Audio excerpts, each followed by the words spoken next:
Vale amarga prejuízo bilionário no quarto trimestre de 2025, surpreendendo o mercado. Esse número trouxe cautela para alguns investidores e posso afirmar com certeza que por trás dele há uma história muito mais complexa do que parece. Então fique comigo até o final desse vídeo, porque eu vou destrinchar o último balanço da Vale em detalhes para que você possa chegar à conclusão se vale a pena manter sua posição na ação ou entrar de cabeça na compra após esse resultado. E antes de tudo, sejam todos muito bem-vindos ao canal Investimentos em Foco. Lembrando que nós temos o nosso site, que é o investimentosemfoco.com.br. Lá no site você pode ficar 100% atualizado com as últimas notícias do mercado de ações. E também temos diversas análises que fazemos relacionadas às ações do momento. E não se esqueça de já se inscrever aqui no canal e já vai deixando seu like se você gosta de vídeos sobre o mercado financeiro em geral. Indo direto ao que interessa, no quarto trimestre de 2025, a Vale registrou um prejuízo líquido na casa dos 3,8 bilhões de dólares. Isso por si só é um número que chama atenção, porque é incomum vermos uma empresa dessa magnitude apresentar um prejuízo nessa ordem. Mas é importante sempre contextualizar. Grande parte desse prejuízo veio por causa de baixas contábeis e itens que não refletem saída de caixa imediata. Vamos entender isso no decorrer do vídeo. Porém, é importante ressaltar que no mesmo trimestre, só que em 2024, a Vale teve lucro. Então, esse resultado mostra uma reversão importante na linha de resultado líquido. Para entender esse prejuízo, precisamos olhar para os principais fatores que impactaram o resultado. Primeiramente, tivemos uma baixa contábil no valor de 3,5 bilhões de dólares no níquel, no Canadá. Segundo, as despesas tributárias, que contabilizaram 2,8 bilhões de dólares. E em terceiro, a Vale também contou com provisões adicionais e ajustes em itens não recorrentes, ligados a eventos passados, como passivos ambientais e contingências jurídicas. A chamada baixa contábil não é uma perda de caixa. Ela significa que a empresa revisa a estimativa de valor de determinados ativos e reconhece que eles valem menos do que estavam sendo registrados na contabilidade. Isso é importante porque muitos investidores ficam assustados com a palavra prejuízo. Mas nesse caso, parte substancial dele não veio de uma operação ruim, e sim de ajustes contábeis que não impactam o caixa operacional imediatamente.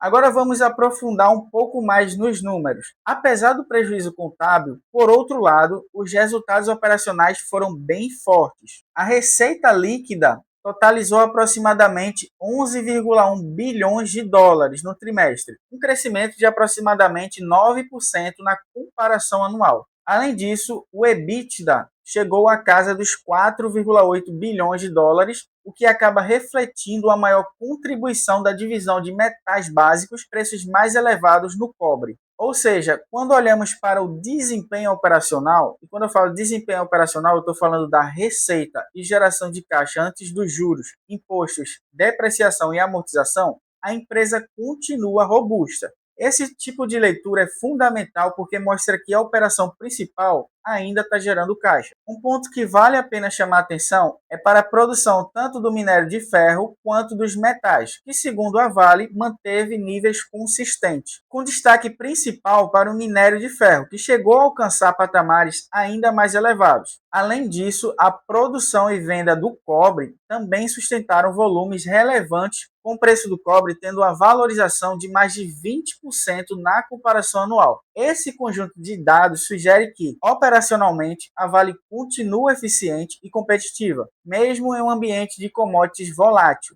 A demanda global, principalmente da China, e os acordos comerciais influenciam diretamente esses números, e a Vale soube aproveitar oportunidades de mercado. Outro ponto crucial desse balanço foi a redução da dívida, que é um sinal de disciplina financeira e prioridade dos acionistas. A dívida líquida encerrou o trimestre em aproximadamente 11,2 bilhões de dólares, representando uma redução de cerca de 10% em relação ao trimestre anterior. Já a alavancagem ficou em torno de 1,2 vezes o EBITDA. Além disso, a cobertura dos juros permaneceu em um nível confortável, na faixa de aproximadamente 15 vezes. Esses números mostram disciplina financeira, mesmo em um trimestre com prejuízo contábil. E quando ampliamos a visão para o ano inteiro, o cenário fica ainda mais interessante. Em 2025, como um todo, a receita consolidada da Vale ficou próxima de 38,4 bilhões de dólares. O EBITDA pro forma anual ficou na faixa dos 15,9 bilhões de dólares, um crescimento de aproximadamente 3%. E por fim, tivemos também um lucro líquido anual positivo em torno de 2,4 bilhões de dólares.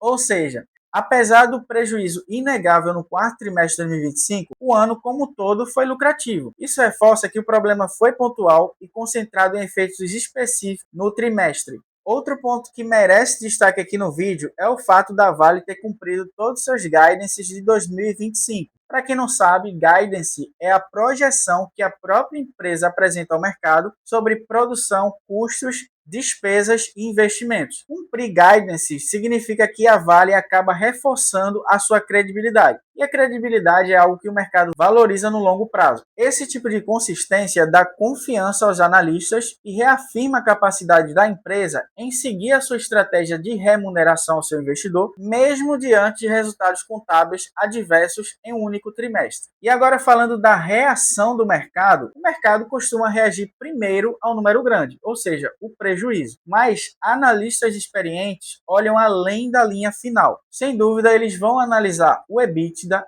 a dívida, o fluxo de caixa, a disciplina de capital, o cumprimento de metas, e nesses pontos vale ressaltar a Vale, como vimos ao longo do vídeo, continua sólida. Por isso, não é raro ver reações iniciais negativas seguidas de estabilização. E aqui é bom ressaltar que mesmo com esses aspectos positivos, a Vale continua com desafios importantes, que são o preço do minério de ferro, que segue volátil, a exposição ao ciclo das commodities e, como não poderia faltar, as pressões ambientais e regulatórias. Por isso, se você pretende investir na Vale, vai precisar olhar o cenário macro, entender que commodities são mercados cíclicos, além de ter também uma visão de médio e longo prazo. E aqui entra a grande pergunta do vídeo: vale a pena entrar agora? Para isso é necessário ver primeiro qual o seu perfil de investimento. Se você olha para dividendos e renda, a Vale não é o foco tradicional, porque o payout ainda depende de lucro consistente. Se você busca valorização e exposição a commodities globais, a Vale pode ser muito interessante e com preços mais atrativos. Já se você tem um perfil conservador, deve sempre combinar com outros ativos menos cíclicos. A diversificação aqui é fundamental quando lidamos com ativos sensíveis ao mercado global. Em resumo, a Vale registrou prejuízo de 3,8 bilhões de dólares no quarto trimestre de 2025. Isso se deve principalmente a ajustes contábeis e fatores não operacionais. O desempenho operacional em EBITDA e receita continua sólido, a dívida foi reduzida e a saúde financeira segue confortável. Por fim, a empresa cumpriu todos os seus guidances de 2025 e, sem dúvidas, os próximos trimestres serão decisivos para a precificação de Vale 3. E se você quer continuar acompanhando de perto análises objetivas como essa e com foco 100% nos fundamentos, inscreva-se aqui no canal Investimentos em Foco, deixe sua opinião aí nos comentários. Eu quero saber se você acha que esse prejuízo é um ponto de inflexão ou uma oportunidade de compra para o longo prazo. E não se esqueça de deixar o seu like e ativar as notificações para acompanhar nossos próximos vídeos. Até o próximo vídeo, galera. Valeu e